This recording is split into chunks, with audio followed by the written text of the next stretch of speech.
Everyone, good morning all of you. आज के class में मैं फिर आप लोगों के साथ refraction through a prism and refraction on A spherical mirror के बारे में डिस्कस करना है। पिछले क्लास में हम लोगों ने डिस्कशन किए थे, बहुत ही शॉर्ट में आपको बता दिया था रिफ्रैक्शन थ्रू ए प्रिज्म। बस फिगर मैंने आपको ड्रॉ करके चला गया था, बट आज की क्लास में मुझे क्या करना है कि रिफ्रैक्शन थ्रू ए प्रिज्म उससे रिलेटेड जो आपका एक्सप्रेशन आती है, मैथमेटिकल एक्सप्रेशन आती है, वो मुझे फाइंड करना है। फिर जाकर के मुझे ये फाइंड करना है कि इन case of minimum deviation what is the expression for minimum deviation.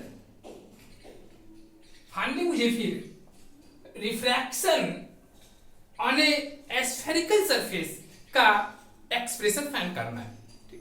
तो आज के क्लास में मैंने पिछले क्लास में आप लोगों को जैसा कि पढ़ाया था कि प्रिज्म क्या होता है, तो उसमें बताया था प्रिज्म एक 3 डायमेंशनल फिगर होती है जिसमें टोटली 5 सरफेस होते हैं। इसमें 2 जो होती है अपोजिट ट्रायंगुलर सरफेस होती है, while 3 एडजेसेंट सरफेस, जिसके अलावा 3 सरफेस जो होती है वो एडजेसेंट होती है। उसमें मैंने बताया था कि रिफ्रैक्शन के दौरान हम कंप्लीटली उससे फिगर उसको ड्रॉ नहीं करते, केवल उसके एक सरफेस को शो करते हैं जिधर से लाइट रे इंसिडेंट करते हैं, और उसी लाइट रे जिधर जहां से इंसिडेंट करते हैं उसी को हम लोग शो करके यहाँ पे दिखा देते हैं। तो आज हम फिर सबसे पहले डिस्कस करते हैं कि रिफ्रैक्शन, थोड़ा सा एक बेहतर फिगर बनाते हैं।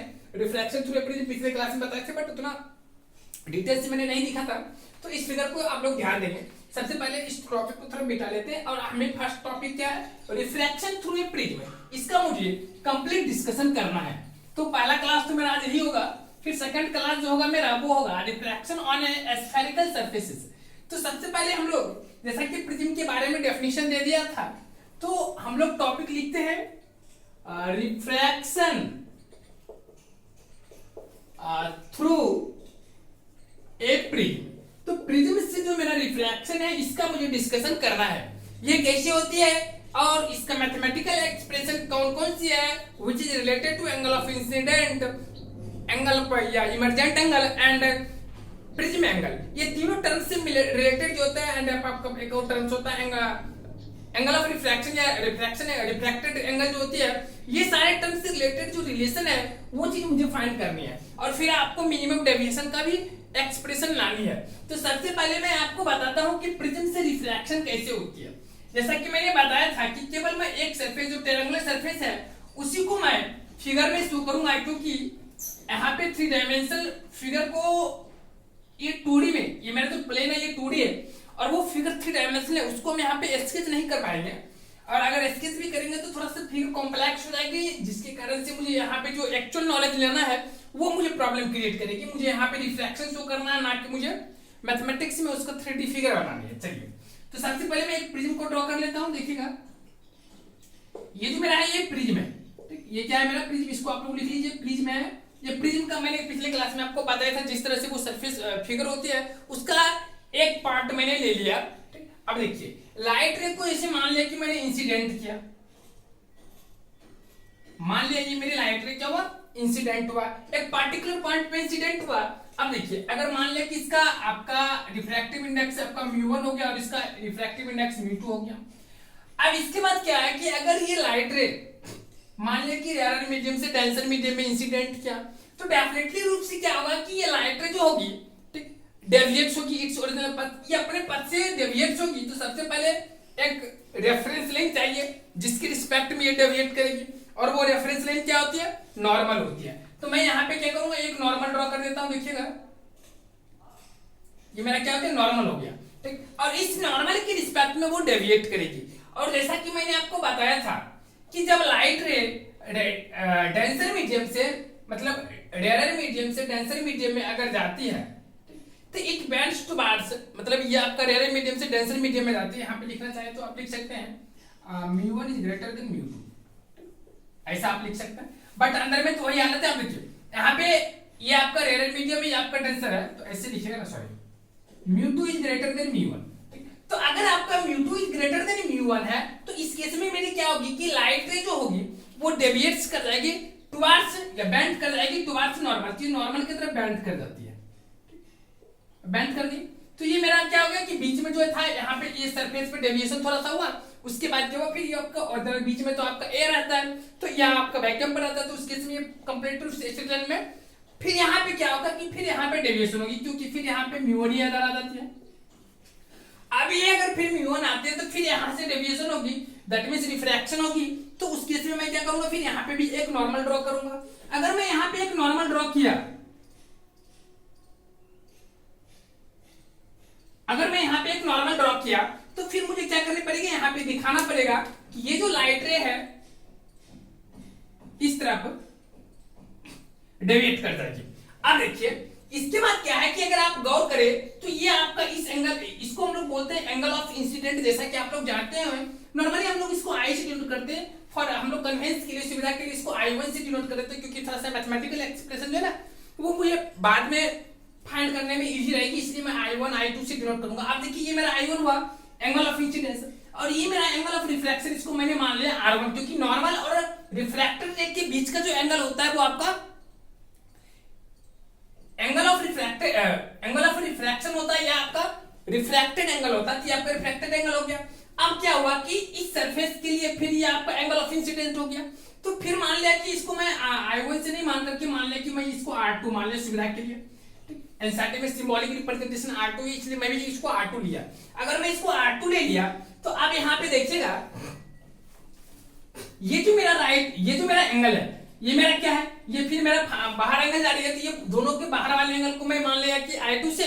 तो देखिए इस सरफेस के लिए आपका इंसिडेंट एंगल हो गया, और ये मेरा कौन सा एंगल हो गया, रिफ्लेक्टेड एंगल हो गया। अगर ये रिफ्लेक्टेड एंगल हो गया तो एक पर्टिकुलर रिफ्लेक्टेड एंगल है, तो मैं भी इसको मान लिया कि यहाँ पे जैसे ये बाहर वाला I1 है, इसको भी मैं मान लिया है तो रिफ्लेक्टेड एंगल इस सरफेस के लिए। बट मैं क्या करता हूँ कि इसको I1 और इसको I2 मान लेता हूँ, क्योंकि दोनों का बाहर का आपका I1 I2 और अंदर का जो दोनों एंगल हो गया वो मेरा R1 R2, सिंबॉलिक रिप्रेजेंटेशन के लिए मान लिया I2।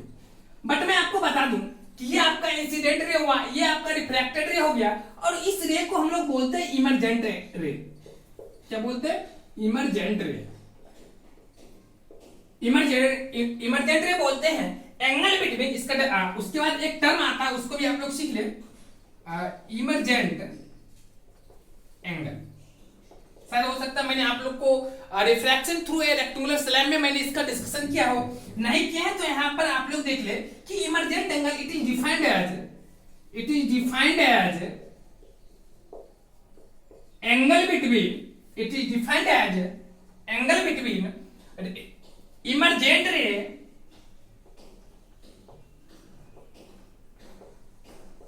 And normal. तो ये जो होती है आपका इमर्जेंट रे एंड नॉर्मल के बीच की एंगल होती है, it is denoted by small e. इसको हम लोग क्या करते हैं, जनरली स्मॉल ई से डिनोट करते हैं, जैसा कि आप लोग जानते होंगे। चलिए अब देखिए ये जो मेरा I2 है ना, इसको हम लोग किससे डिनोट कर देंगे, ई से। क्यों डिनोट किया, क्योंकि ये आपका इमर्जेंट एंगल है, और इमर्जेंट एंगल की डेफिनेशन होती है angle between emergent ray and normal. अब देखिए यहाँ पे फिर थोड़ा सा हम लोग आगे बढ़ते हैं फिगर की तरफ। यहाँ तक हम लोगों ने स्केचिंग कर लिया फिगर का। अगर ये रिफ्लेक्शन यहाँ पे एग्जिस्ट करती है, तो अगर आपका जो ओरिजिनल रे है, इंसिडेंट रे, उसका ओरिजिनल पथ किधर जा रही है, तो आप यहाँ से देख सकते हैं कि ये आपका ओरिजिनल रे है, जिसको हम लोग इंसिडेंट रे बोलते हैं, और इसका ओरिजिनल डायरेक्शन जो है आपका इधर जा रही है। एक बार थोड़ा सा इसी से ले लेता हूं मैं। देखिए इसका ओरिजिनल पथ जो है आपका ये है, बट ये लाइट रे, अब देखिए यहाँ पे एक इंपॉर्टेंट बात मैं बता रहा हूं, इसका ओरिजिनल पथ ये जा रहा है। अब मेरा यहाँ पे सवाल ये आ रही है कि जैसे कि मान लीजिए कि कोई लाइट रे ये I1 से इंसिडेंट किया, और ये लाइट रे यहां तक, मतलब शुरू में आपका I1 से इंसिडेंट किया, फिर ये आपका R1 बन गया, फिर R2 से होते हुए फिर ये I2 बन गया। तो यहाँ पे सवाल ये आते हैं कि ये I1 कितने डिग्री से यहां से डेविएशन किया। तो अगर मैं डेविएशन की बात करूं तो इसका ओरिजिनल पथ ये है, लेकिन ये ओरिजिनल पथ उधर नहीं जाकर के इधर चल गई। तो अगर मैं इसको बैक कर लूं तो मैं वो जो एंगल जितने डिग्री से ये डेविएट कर गया वो एंगल में इजीली फाइंड कर सकता हूं। ठीक, तो ये जो मेरी एंगल होती है इसको मैं डेल्टा से डिनोट करती हूं, और ये एंगल जो होता है आपका एंगल ऑफ डेविएशन कहलाता है। तो सबसे पहले आप लोग क्या करेंगे, इस बात को याद रखेंगे कि एंगल ऑफ डेविएशन कहां पे एग्जिस्ट करती है। तो ये जो ओरिजिनल इंसिडेंट रे है, ये आपका जो ओरिजिनल इंसिडेंट रे है, उस रे और ये जो आपका इमर्जेंट रे है, उस दोनों के बीच का जो एंगल होता है वही आपका कहलाता है आपका एंगल ऑफ डेविएशन। तो आप अगर चाहे तो उसको भी लिख सकते हैं कि definition of angle of deviation. सबसे पहले हम लोग इसका नेमिंग कुछ कर लेते हैं। मान लिया कि इसका नेमिंग मैंने क्यू रख दिया और इसका मैंने ओ रख दिया। ठीक, चलिए अभी आ गया। अब मैं अगर डेविएशन की बात करूं, देखिएगा क्यू मत रखिए, इसको क्यू रख लीजिए और इसको डी रख दीजिए। ठीक, और इसका अगर मैंने नाम नहीं रखा तो इसका मैं मान लिया आर। ठीक, आ गया Q D Q O R, ये आ गया। अब देखिए यहाँ पे क्या, मेरा ध्यान से देखिएगा, ये आपका इमर्जेंट एंगल का डेफिनेशन मैंने बता दिया। इस फिगर को आप लोग समझ लें, क्योंकि ये फिगर को अगर अच्छे से समझ रहेंगे ना तो आपको बहुत सुविधा होगी। जो आपका एक्सप्रेशन मैं आपको एक्सक्लूड करके मैं इंक्लूड करके दूंगा ना, जो वो आपके लिए बहुत ज्यादा इंपॉर्टेंट रहेगी अगर इस फिगर को आप समझ के रखेंगे। देखिए तो सबसे पहले मैंने क्या किया, ये लाइट रे मेरा इंसिडेंट रे होगा, फिर ये मेरा जो लाइट रे हो गया ये क्यू आर, ये मेरा रिफ्रैक्टेड रे हो गया, ये मेरा आर एस इस डायरेक्शन में जो जा रही है, मान लिया कुछ इधर मान लिया तो ये आर एस अगर मान लिया तो ये जो मेरी लाइट रे हो गया ये मेरा इमर्जेंट रे हो गया। उसके बाद में मुझे यहाँ पे एक न्यू टर्म आया, वो मेरा इमर्जेंट एंगल आया, उसको मैंने डिफाइन किया। It is defined as the angle between emergent ray and a normal, it is denoted by simply small e. इसको हम लोग स्मॉल ई से डिनोट करते हैं। ये मेरा ए जो है ना, ये मेरा एंगल ऑफ प्रिज्म कहलाता है, या प्रिज्म एंगल के नाम से भी जाना जाता है। ये तो आपका प्रिज्म का एंगल है, तो इसको डिफाइन करने की कोई जरूरत ही नहीं है। अब यहाँ पे एक टर्म और आता है आपका एंगल ऑफ डेविएशन। नॉर्मली ये सब पूछा नहीं जाता, बट आप लोगों को थोड़ा सा लिख देता हूं ताकि आप लोग भूले नहीं कि आपका डेविएशन, एंगल ऑफ डेविएशन कहां से आती है। उसको भी मैं थोड़ा सा लिख देता हूं, देखिएगा आप लोग ध्यान से। Angle of deviation in A prism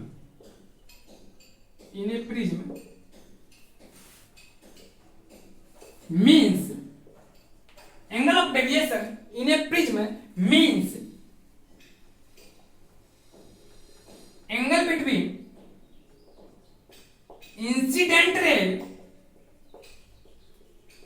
and angle between incident ray and emergent ray। इस दोनों के बीच का जो एंगल होता है ना, वही मुझे शो करती है आपका angle of deviation in A prism. तो इस बात को अगर आप लोग समझ गए तो अब हम लोग चलते हैं मैथमेटिकल कंक्लूजन की तरफ। देखिएगा इसको मैं मिटा लेता हूं सबसे पहले। अब देखिए सबसे पहले यहाँ पे एक इंपॉर्टेंट फैक्ट क्या है कि जैसा कि आपको मैंने दिखाया इस फिगर में कि ये जो मेरी है ना, ये नॉर्मल है। इसको अगर मैं n1 मान लिया और ये मेरी नॉर्मल n2 हो गया, तो ये जो नॉर्मल है ये इस सरफेस पे, ये भी जो सरफेस है ना, इस पे ये परपेंडिकुलर है। अगर ये इस पे परपेंडिकुलर है तो डेफिनेटली रूप से आप बोलोगे कि ये जो मेरी एंगल है 90 डिग्री है, या आप इस डायरेक्शन से अगर चलते हो तो आप कहोगे ये एंगल 90 डिग्री है। सिमिलरली आप यहाँ पे भी बोल सकते हो कि ये एंगल मेरी 90 डिग्री है, और ये भी इधर से कह सकते हो कि ये एंगल मेरी 90 डिग्री है। और अगर इस तरह से ये 90 डिग्री एग्जिस्ट करती है, तो यहाँ से देख सकते हैं कि अगर मैं इस quadrilateral A Q O R की बात करूं, तो यहाँ पे अगर चाहे तो लिख सकते हैं इन साइक्लिक क्वाड्रिलेटर, वास्तव में साइक्लिक क्वाड्रिलेटर है। ठीक, साइक्लिक क्वाड्रिलेटर का प्रॉपर्टी जानते होंगे कि अपोजिट एंगल का जो सम होता है वो आपका 180 डिग्री होता है। थोड़ा सा मैं इस फिगर को एक्सट्रैक्ट करके यहां लिख लेता हूं, देखिएगा ए इस तरह से और एक आपका इधर है। ये मेरा ए है, ये मेरा क्यू है, और ये मेरा ओ है, और इसका नाम मैंने आर रखा है। तो आपको जैसा कि मालूम है कि नॉर्मल है, तो नॉर्मल का डेफिनेशन ही होता है कि इस पे परपेंडिकुलर रहती है। ये 90 डिग्री है, तो ऑटोमेटिक या तो आप प्रॉपर्टी ऑफ क्वाड्रिलेटर की हेल्प से भी कर सकते हैं, और आप कर सकते हैं साइक्लिक क्वाड्रिलेटर की हेल्प से भी। ठीक, डायरेक्टली आप समझिए कि यहाँ पे क्या है कि ये दोनों एंगल मिलाकर के 180 डिग्री हो गया, ये दोनों मिलाकर 180 डिग्री हो गया। तो डेफिनेटली से आप लोग जानते हैं कि किसी भी क्वाड्रिलेटर का sum of all angle is always 180 degree, sorry 360 degree. तो अगर ये दोनों मिलाकर के 180 डिग्री हो गया, तो ये दोनों मिलाकर के डेफिनेटली 180 डिग्री होगा, तब तो 360 डिग्री होगा। तो आप यहाँ पे देखिए, बच्चे की तरह मैं लिखूंगा नहीं छोटी छोटी बातें, क्योंकि अगर मैं इस तरह के बातें अगर देखना शुरू करूं तो फिर आपका जो रियल नॉलेज है ना, वही आप भूल जाओगे और इसी में आप रह जाओगे। इसलिए मैं क्या करता हूँ कि कोशिश करता हूँ कि आपको जो छोटी छोटी बातें हो मैं उसको अलग से बता दूं, और मेन जो पॉइंट है मैं उसको यहाँ पे लिखना पसंद करूंगा। देखिए तो यहाँ पे कह सकते हैं कि ऐसा अगर डिटेल में लिखना चाहते हैं तो लिख सकते हैं इन साइक्लिक क्वाड्रिलेटर। ये cyclic quadrilateral A Q R में आप क्या बोल सकते हैं, angle O angle A plus angle QOR is equal to 180 degree. क्यों हुआ? क्योंकि ये साइक्लिक क्वाड्रिलेटरल का प्रॉपर्टी है। फिर that implies that angle QOR is equal to 180 degree minus angle A। ये मेरा इक्वेशन फर्स्ट हो गया। ठीक, ये साइक्लिक क्वाड्रिलेटर, इसका नाम लिख लीजिए AQR। AQOR। तो यहां से मुझे क्या मिला कि एंगल QOR बराबर 180 डिग्री माइनस एंगल A। ये किसके लिए एक्सप्रेशन था? आपका एंगल QOR के लिए एक्सप्रेशन था इन साइक्लिक क्वाड्रिलेटर AQR में। ये आ गया एक्सप्रेशन। इस बात को आप लोग याद रखेंगे कि ये जो QR बराबर एक्सप्रेशन आ जाए वो 180 डिग्री माइनस एंगल A आ जाए। चलिए अब मैं इसको थोड़ा सा फिर से मिटा लेता हूं या इधर लिखता हूं, देखिएगा रिमेंस। नेक्स्ट क्या है आप देखिएगा, इन ट्रायंगल QOR, देखिए ये जो मेरा ट्रायंगल है QR, इसको मैं यहां पे फिर ले लेता हूं। देखिएगा ये मेरा देखिएगा R1 है, ये मेरा R2 है, और ये मेरा Q है, ये मेरा O है, ये मेरा R है। QOR अगर मैं इस फिगर को एक्सट्रैक्ट किया तो ये R1 है, ये R2 है, तो आप QOR को क्या बोल सकते हैं कि ये जो है तीनों एंगल को मिलाकर के 180 डिग्री होती है। तो डेफिनेटली रूप से एंगल QOR जो होगा 180 degree minus R1 plus R2 हो जाएगा।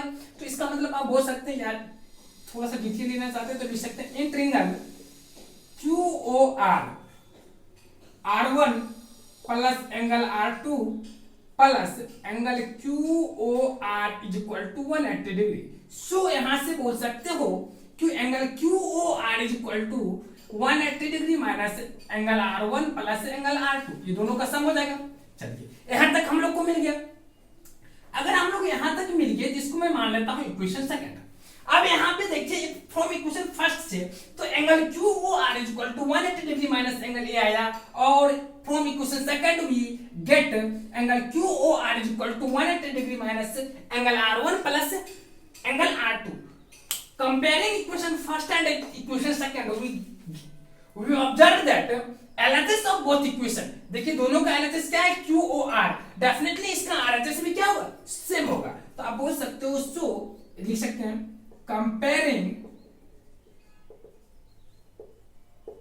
Equation first and equation second we get, अगर दोनों ये म्यू1 कुछ है नहीं, इसका प्रॉपर्टी ये इसका इस मीडियम का रिफ्लेक्टिव इंडेक्स है। चलिए तो यहां से हम लोगों ने क्या ऑब्टेन किया कि QOR जो आ गया, अच्छा ये दोनों बराबर हो गया, तो आप यहां से बोल सकते हो so 180 degree minus angle A is equal to 180 degree minus angle R1 plus R2, ये मिल गया मुझे। अब यहां से क्या कर सकते हो, 180 डिग्री कैंसिल, फिर ये माइनस माइनस भी कैंसिल, सो आपको यहां से क्या आ गया, एंगल A बराबर angle R1 plus angle R2। तो कुल मिलाकर के आप कर सकते हैं सो R1 प्लस R2 बराबर A। तो ये जो मेरा हुआ R1 angle R1 plus angle R2 बराबर A, ये मेरा फर्स्ट एक्सप्रेशन होगा। कई बार एग्जामिनेशन में पूछा जाता है, डायरेक्ट आपको दे देगा और कहेगा कि इसमें से मतलब which of the following expression is not correct for refraction through a prism. तो रिफ्रैक्शन थ्रू ए प्रिज्म के लिए कौन सा एक्सप्रेशन आपका सही नहीं है, तो इस बात को आप लोग याद रखेंगे। तो ये आपका R1 और R2, इस फिगर में R1 प्लस R2 बराबर क्या होता है, वो प्रिज्म एंगल के बराबर आ जाते हैं। तो ये बहुत इंपॉर्टेंट है। चलिए पहला फैक्ट जो हुआ आपने समझ गए, तो इसको आप लोग याद रखेंगे। R1 प्लस R2 बराबर क्या हो गया, मेरा A आ गया। चलिए अब हम लोग चलते हैं दूसरी तरफ, देखिएगा इसको मिटा ले फटाफट, आप लोग लिख लीजिए इसको। देखिए अब जो है नेक्स्ट हम लोग चलते हैं, यहाँ पे निकालना सीखेंगे हम लोग यहाँ पे एंगल ऑफ डेविएशन। अब एंगल ऑफ डेविएशन हम लोग कैसे निकालेंगे वो देखिए। तो सबसे पहले हम लोग देखते हैं कि मेरा एंगल ऑफ डेविएशन है कहाँ पे, एंगल ऑफ डेविएशन है कहाँ पे। अगर मैं एंगल ऑफ डेविएशन को निकालने को चला तो देखिएगा, देखिए अगर मैं एंगल ऑफ डेविएशन देखूं तो मेरा एंगल ऑफ डेविएशन यहाँ पे है, और ये एंगल किस ट्रायंगल से रिलेटेड है, सबसे पहले मुझे वहां पे जाना है। तो अगर मैं देखूं तो ये जो है आपका ये एंगल ऑफ डेविएशन, अगर मैं मान लिया कि ये जो डेल्टा है ये एंगल किस ट्रायंगल से रिलेटेड है, तो आप देख सकते हैं ये DQR से रिलेटेड है। तो डायरेक्ट मैं लिखूं इन ट्रायंगल DQR लिखता हूं, देखिएगा इन ट्रायंगल DQR। अगर मैं इस ट्रायंगल DQR में जाऊं तो DQR में आप क्या ऑब्जर्व कर रहे हो, दिस एंगल ऑफ डेविएशन, मतलब ये जो एंगल ऑफ डेविएशन है, अच्छा फिगर में काट के निकाल लो। चलिए थोड़ा सा मैं फिगर निकालता हूं, देखिएगा आप लोग।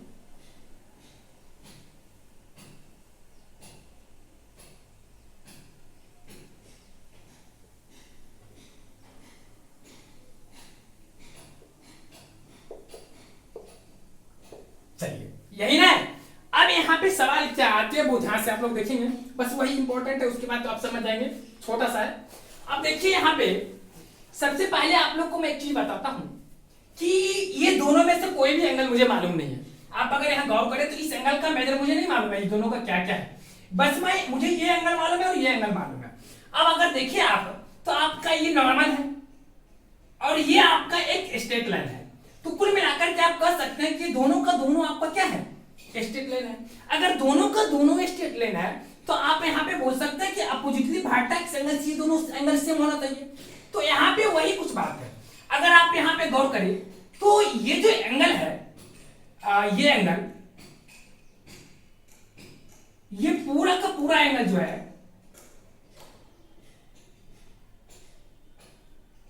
एक मिनट में फिर से तो लिखता हूं, यहां देखिए, ये आपका पूरा का पूरा जो एंगल है।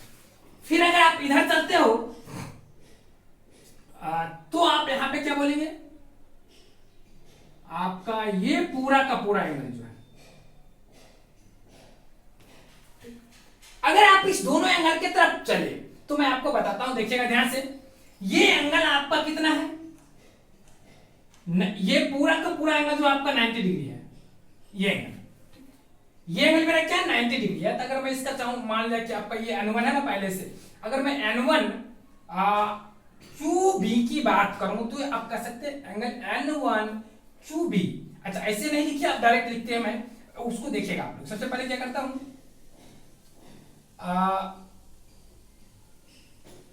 ये पूरा एंगल जो है, ये मेरा कितना डिग्री होगा, इस एंगल का मेजर बताइए। ये जो एंगल होगा ये आपका हो जाएगा 90 माइनस I1। कहने में कोई दिक्कत नहीं आप लोगों को, इतना आप लोग अगर समझ गए हो तो मुझे लगता है कि आपको कहीं और प्रॉब्लम नहीं होनी चाहिए। 90 माइनस I1, क्योंकि देखिए ये एंगल मेरा 90 डिग्री है, अगर ये एंगल मेरा 90 डिग्री है तो ऑटोमेटिक अगर ये I1 है तो ये 90 माइनस I1 होगा। जस्ट एग्जांपल लेता हूं, अगर मैं ये 30 डिग्री है तो ऑटोमेटिकली 90 माइनस 30 होगा, 60 डिग्री होगा, तब तो दोनों को मिलाकर 90 डिग्री होगा। अगर ये मेरा 90 माइनस 1 है और ये 90 माइनस 1 है तो ये भी मेरा पूरा एंगल 90 माइनस 1 होगा। क्यों होगा, तो अपोजिटली वर्टेक्स एंगल से, अपोजिटली वर्टेक्स एंगल से ये भी मेरा क्या होगा 90 माइनस I1 होगा। अगर मेरा ये 90 माइनस I1 होगा तो आप यहां पे बोल सकते हो इन ट्रायंगल DQR, इसको बाद में करेंगे, पहले इसको हम लोग लिखते हैं, इससे पहले भी इसको मत ही लिखिए, लिखिए सिंस DQO, एंगल DQO बराबर 90 माइनस I, ये आ गया। अगर ये 90 माइनस I आ गया तो DQ ये कैसे आया आपको मालूम है, 90 माइनस I, ये अपोजिटली वर्टेक्स एंगल से।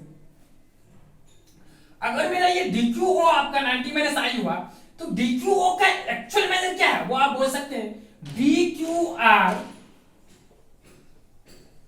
प्लस RQO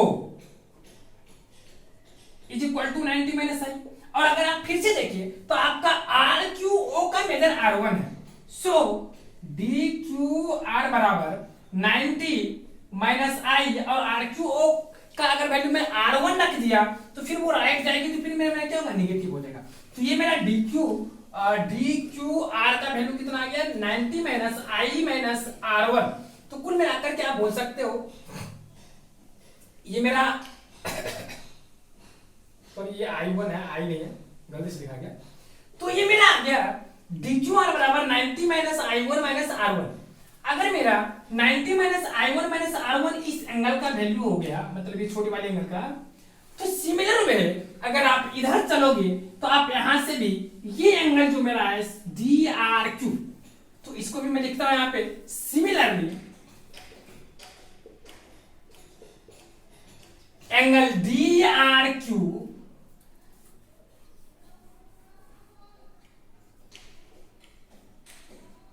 एंगल DRQ, ये जो मेरा एंगल DRQ जो है वो मेरा क्या हो जाएगा 90 माइनस, ये जो मेरा यहाँ पे 90 डिग्री है, फिर यहाँ पे अगर मेरा 90 डिग्री है, देखिए ये मेरा एंगल इस स्ट्रेट लाइन के लिए और आपका ये जो है आपका ये स्ट्रेट लाइन के लिए, यहाँ पे दोनों एंगल का लाने मतलब ये एंगल इस एंगल के बराबर है। अब यहाँ पे जब दोनों एंगल सेम है तो ये मेरा एंगल क्या है 90 डिग्री है पूरा, तो मुझे ये 90 माइनस i2 से मतलब है 90 माइनस i2 बराबर क्या होगा, ये एंगल। तो उसी तरह से जैसे मैंने यहाँ पे क्या सिमिलरली आप कर सकते हैं DRQ बराबर मेरा हो जाएगा 90 माइनस R2 माइनस I2, या ऐसे लिखिए I2 माइनस R2।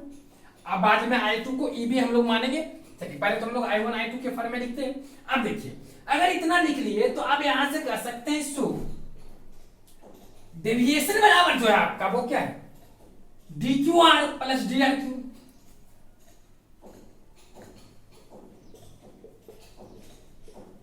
अगर ये दोनों लिख लेते हैं तो ये दोनों को ऐड करेंगे तो 90 minus I2 minus R2 plus 90 minus I1 minus R1, ये आ गया। ये 90 कितना आ गया 180 माइनस I1 प्लस I2, फिर आपका माइनस R1 प्लस R2। ये जो मेरा एक्सप्रेशन आया ये आपका आ गया 180 minus I1 plus I2 minus R1 plus R2। ये मेरा जो कंप्लीट रूप से इसका जो आ गया आपका एक्सप्रेशन आ गया। अब देखिएगा ध्यान से आप लोग,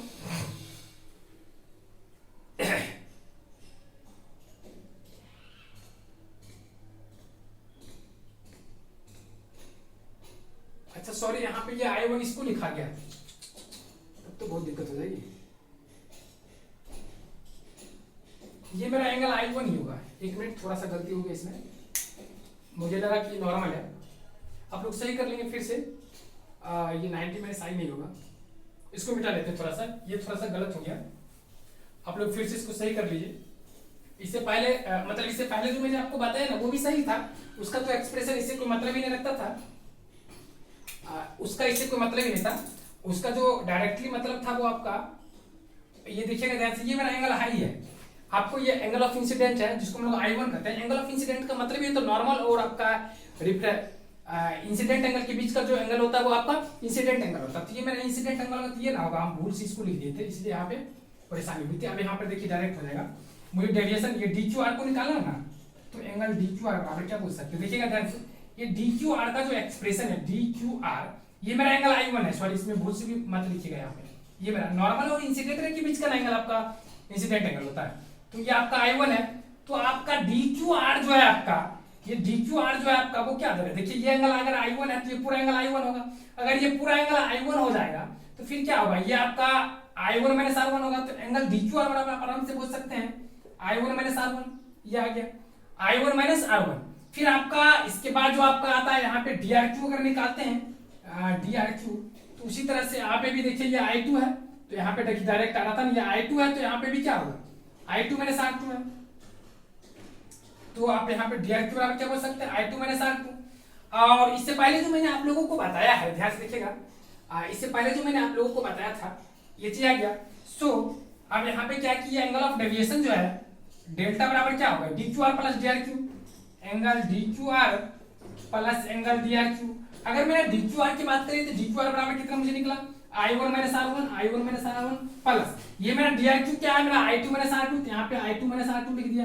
फिर यहाँ से अगर मैं ऊपर हूँ तो देखना आपको ये दोनों पॉजिटिव है तो मैं इसके एक साथ लिख देता हूँ I1 प्लस I2 माइनस इसमें R1 प्लस R2 आ गया। फिर अगर आप यहाँ पे देखेंगे तो मेरा I1 प्लस I2 जो है मेरा वो क्या है, इसी तरह से लिख लेते हैं।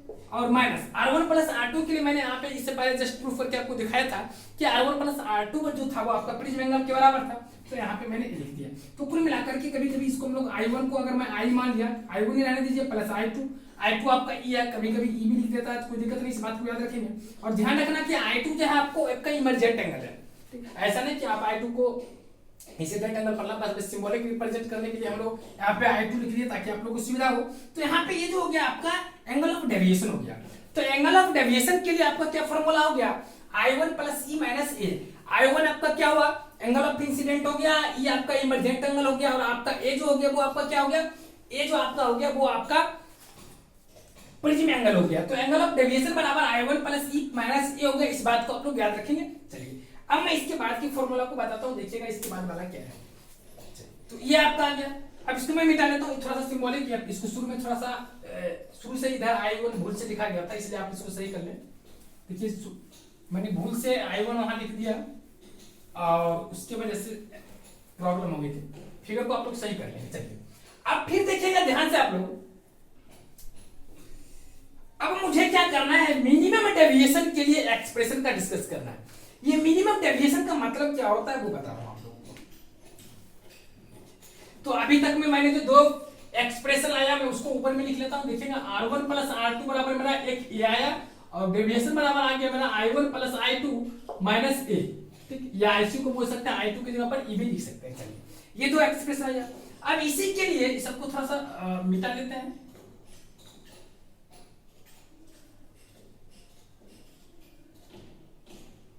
देखिए अब मुझे क्या करना है, मिनिमम डेविएशन की बात करना है। मिनिमम डेविएशन कब होगी सबसे पहले ये डिस्कस करते हैं। अगर मैं मिनिमम, और एक बात और भी याद रखिएगा कि ये जो डेविएशन है, ये डेविएशन ऑफ लाइट रे जो है ये ओनली डिपेंड कर रहा है किस पे, आपका प्रिज्म एंगल तो कांस्टेंट ही रहता है, इमर्जेंट एंगल और ये। अच्छा एक बात और है कि अगर यहाँ पे आप इस इमर्जेंट एंगल को एंगल ऑफ इंसिडेंट से रिप्लेस कर दें तो ये होल प्रोसेस जो होती है वो रिवर्स कर जाएगी। होल प्रोसेस क्या है, रिवर्स कर जाएगी। एक कंडीशन को छोड़कर अगर ये दोनों एंगल सेम हो जाए तो इसका मतलब ये दोनों एंगल अगर सेम हो जाए तो अगर ये लाइट रे, ये जो मेरा लाइट रे है, अब देखिए आप चाहते हैं कि ये मिनिमम डेविएशन करे तो मिनिमम डेविएशन होगा इस केस में क्या होगा, ये जो आपका एंगल है ये जितना ज्यादा आपका झुकेगी, ये आपका लाइट रे जितना झुकेगी उतना कम डेविएशन होगा। क्योंकि देखिए मान यहाँ पे डेल्टा अगर ये थोड़ा सा और झुक जाती है, थोड़ा सा और झुक जाती है, थोड़ा सा और झुक जाती है और ये भी आपका झुकते जाती है, तो कहने का मतलब ये हुआ कि मिनिमम डेविएशन के केस में ये तभी पॉसिबल है कि जब ये आपका एंगल ऑफ इंसिडेंट और ये आपका इमर्जेंट एंगल सेम हो जाए, और in that case refracted ray definitely will be parallel to the base of prism. तो आप लोग यहां पे लिखें, in case of minimum deviation, इसको अगर हमें डीएम से डिनोट किया है शॉर्टकट में, मिनिमम डेविएशन एक तरह से यही है आपका डेल्टा, ठीक। In case of minimum deviation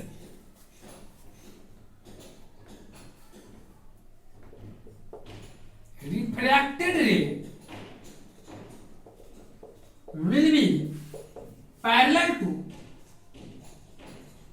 base of the prism, ये प्रिज्म के बेस के पैरेलल हो जाएगा। तो यहां पे मैंने क्या लिखा है, in case of minimum deviation refracted ray will be parallel to base of the prism, ये प्रिज्म के बेस के पैरेलल हो जाएगा। एंड अगर ये प्रिज्म के बेस के पैरेलल हो जाएगा एंड I1 बराबर I2 आपका, तो I2 का ही सिंबॉलिक रिप्रेजेंटेशन आपका E होता है, वो भी लिख सकते हैं, ये होता है। और अगर ये दोनों ये आपका सेम हो जाए, अगर ये दोनों आपका सेम हो जाएगा तो I1 is equal to I2, और इसी को फिर मैंने क्या किया,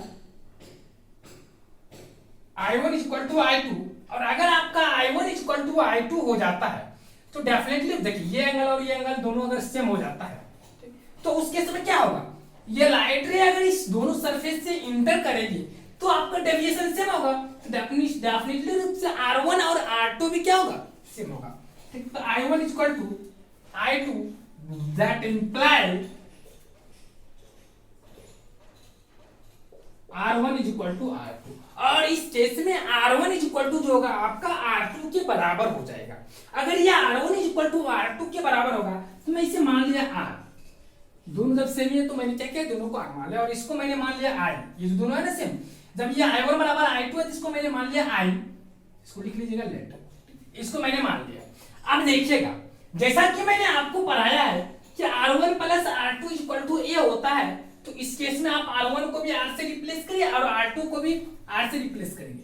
सो आप कह सकते हैं, इसको अगर मैं फर्स्ट इक्वेशन मानूं और इसको मैं सेकंड मानूं तो कह सकते हैं from equation first R plus R is equal to A, that implies 2R बराबर A, so R is equal to आपका A अपॉन 2 आ गया। इसको मान लेंगे इक्वेशन थर्ड। एंड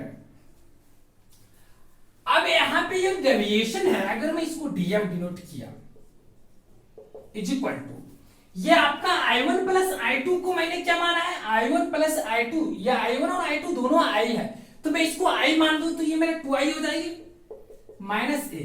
अगर मैं यहाँ पे in case angle of incident means that for which angle of incident angle, ठीक ठीक, for which measure of incident angle,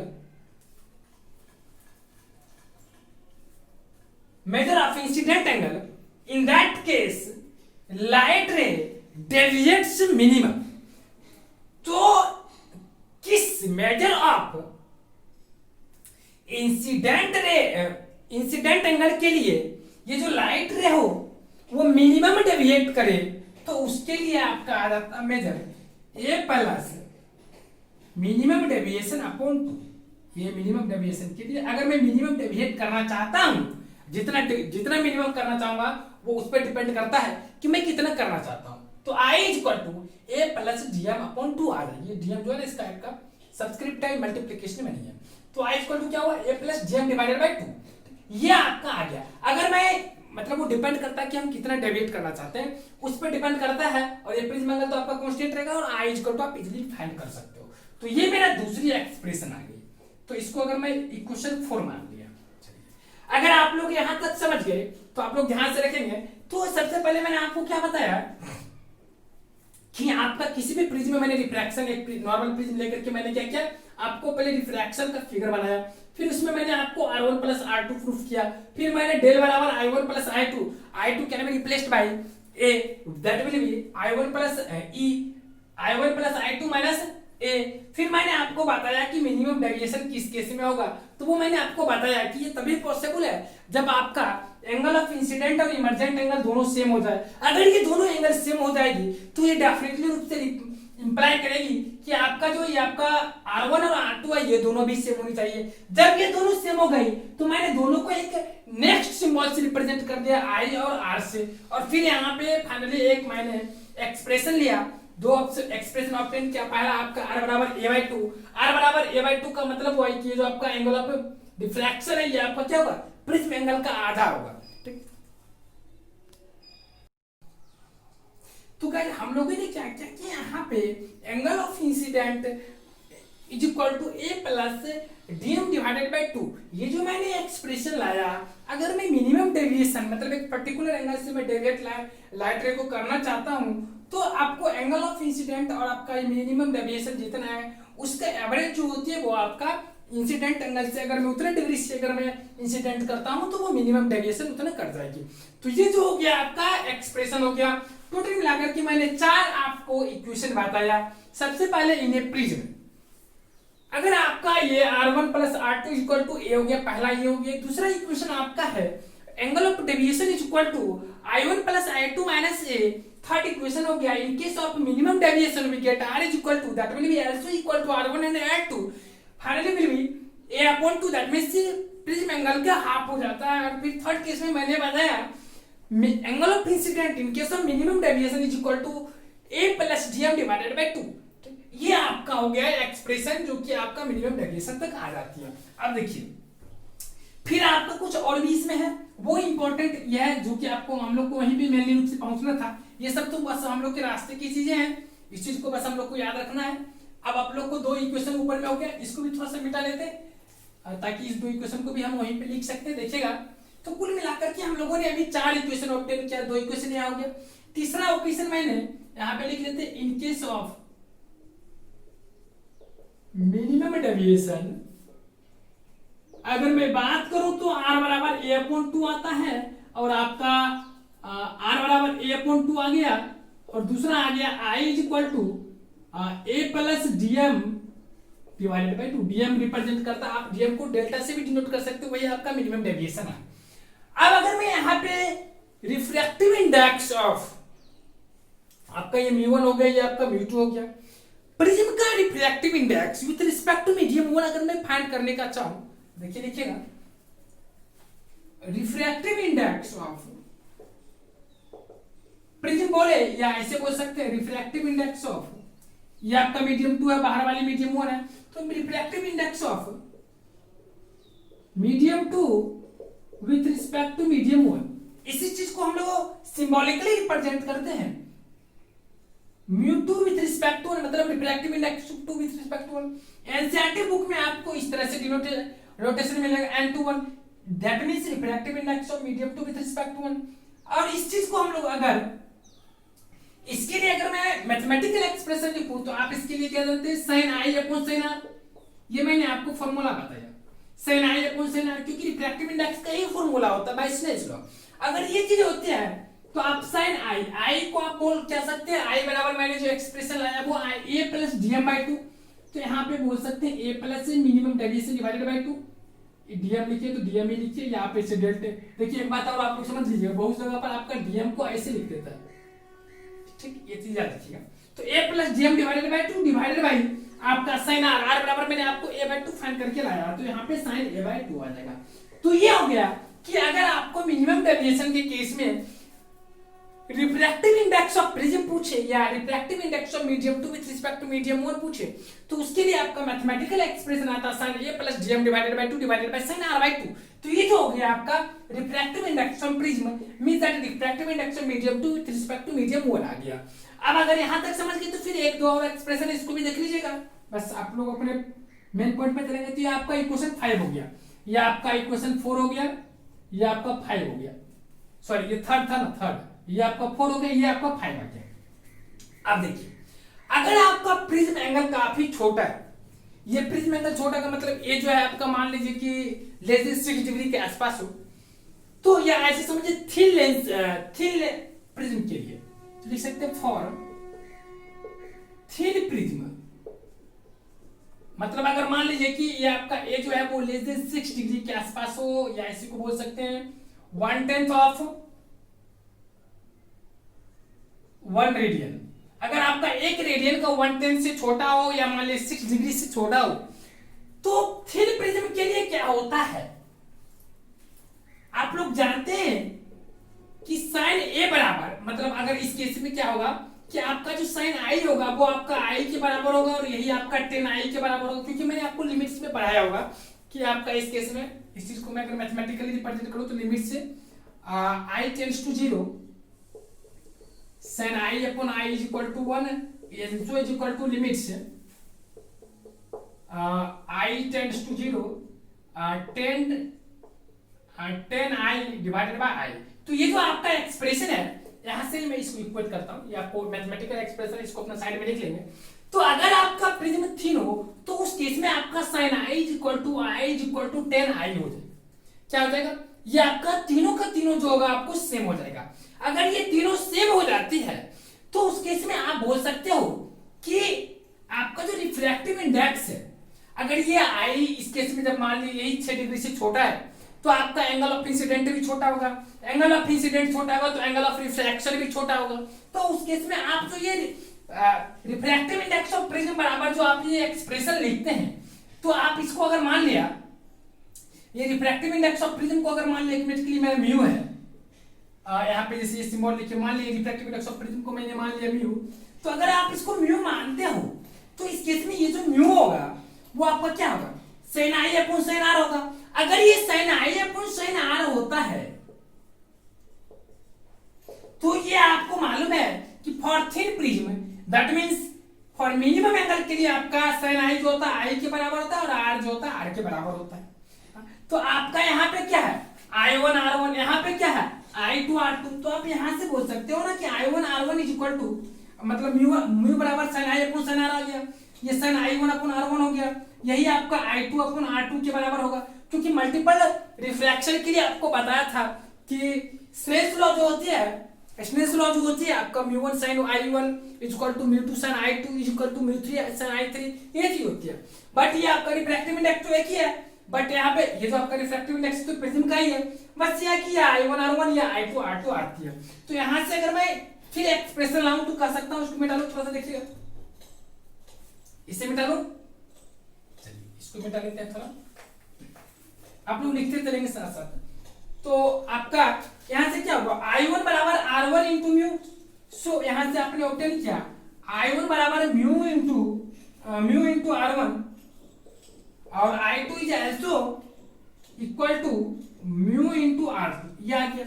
सो अगर मैं यहां से ये i1 जो is equal to mu into r1, i2 equal to mu into r2, अगर इस चीज को मैं फाइनली इस फ्रॉम इक्वेशन 2 से बात करूं तो तो कर सकता हूँ फ्रॉम इक्वेशन टू, ये मिनिमम डेविएशन जो है, ये सॉरी डेविएशन जो आपका डेल है, ये आपका क्या हो जाएगा, I1 की जगह पे mu into R1 plus mu into R2 minus से, अगर मैं इसमें म्यू कॉमन ले लिया तो यहाँ पे आपका R1 प्लस R2 माइनस से हो जाएगा। अगर मैं यहाँ पे बात किया तो mu into R1 plus R2 के लिए क्या एक्सप्रेशन होती है, तो मैंने आपको पहले ही क्वेश्चन से बता चुका हूँ कि R1 प्लस R2 बराबर a minus A, that will B mu into a minus 1। तो ये आपका जो हो गया फाइनल फॉर्मूला हो गया एक, यही मुझे फाइनल पहुंचना था, जो कि आपका ये फॉर्मूला दे रही है।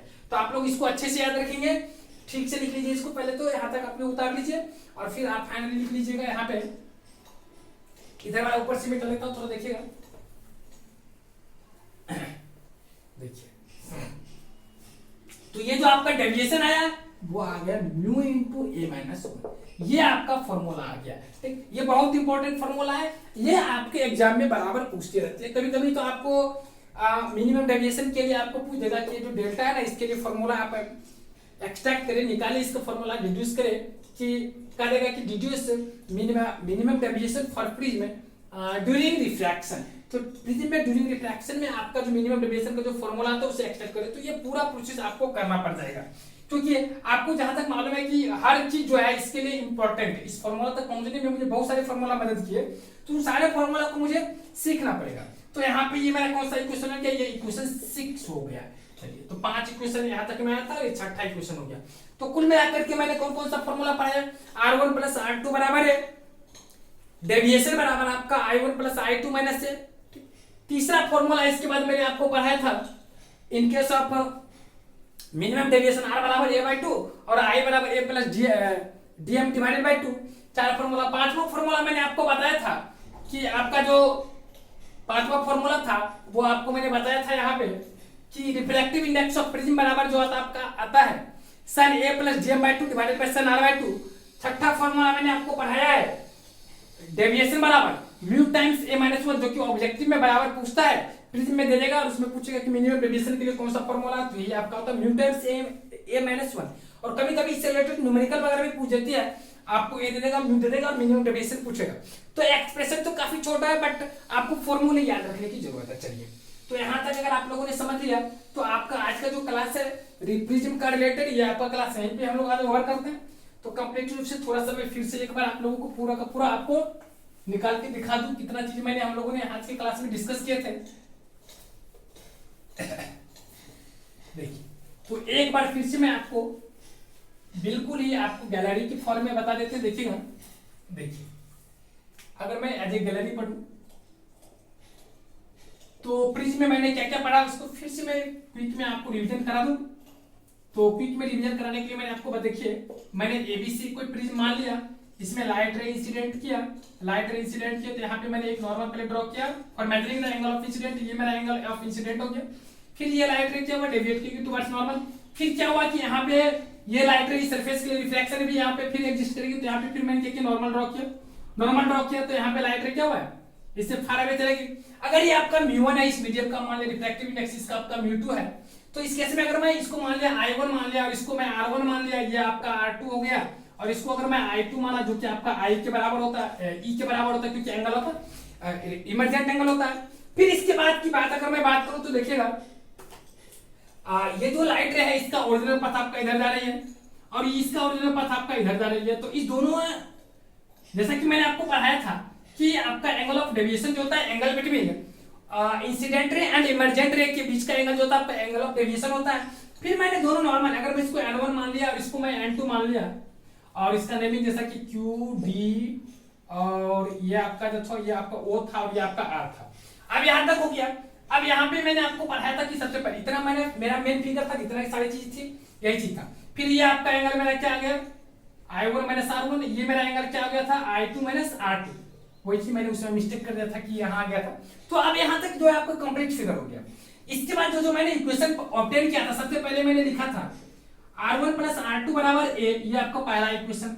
फिर आपको मैंने पढ़ाया था deviation equal to I1 plus I2 minus a, ये आपका दूसरा इक्वेशन, ये आ गया। ये आप अगर समझ गए तो तीसरा मैंने आपको पढ़ाया था, ये दो इक्वेशन हो गया।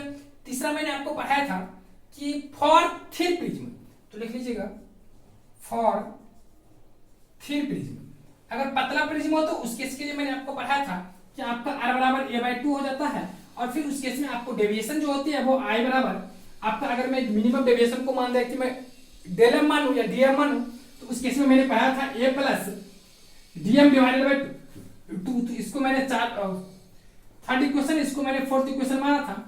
और फिफ्थ इक्वेशन की तरफ अगर मैं चलूं, ये 30 हो गया, तो आपका एक रिफ्रैक्टिव इंडेक्स ऑफ प्रिज्म हो गया, वो आप लिख लिया रिफ्रैक्टिव इंडेक्स ऑफ प्रिज्म, या आप इसको बोल सकते हैं 1μ2, या इसी को आपको मैंने बोला था कि n2 भी लिखते हैं, जो कि आपका किसके बराबर था, sine a plus dm/2 divided by sin r/2। ये आपका 5वां इक्वेशन हो गया। और फाइनल जो आपका इक्वेशन आता, फिर 5वां इक्वेशन के बाद छठा इक्वेशन वो देखेगा, और छठा इक्वेशन जो था वो था आपका, ये 5 इक्वेशन हो गया, छठा इक्वेशन देखेगा वो आपका था फाइनल जो मैंने लास्ट में लाया था, मिनिमम डेविएशन इक्वल टू मैंने क्या लिया था, म्यू टाइम्स a-1। तो ये जो मैंने 6 इक्वेशन बताया ना, आपके बोर्ड में ऑब्जेक्टिव हो, सब्जेक्टिव हो, सारे क्वेश्चंस इसी, या आपका किसी भी इंजीनियरिंग का भी टेस्ट देते हैं तो सारे एग्जामिनेशन में आपको इसी 6 फॉर्मूला पे बेस्ड आपको सारे प्रॉब्लम्स पूछेंगे। मैं इससे बेस्ट आपको बहुत सारी अच्छी न्यूमेरिकल्स भी करवाऊंगा। सबसे पहले आप लोग यहाँ तक की थ्योरी का पोर्शन समझ ले कि क्या कहती है मेरी थ्योरी, कहाँ से कौन सी फॉर्मूले आई, ताकि आप अच्छे से समझ सकते हैं और प्रॉब्लम्स पे इजीली अटेम्प्ट कर सकते हैं। चलिए, तो मुझे लगता है कि आज का क्लास आप लोगों को यहीं पे ओवर कर देनी चाहिए। ये आपका करीब करीब 1 घंटा से ऊपर क्लास हो गई है।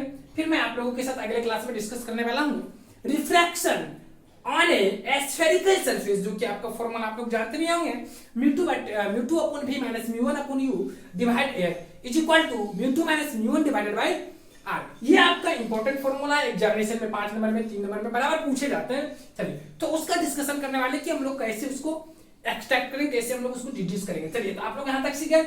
Thanks all of you, bye. फिर हम लोग अगले क्लास में मिलेंगे, बाय।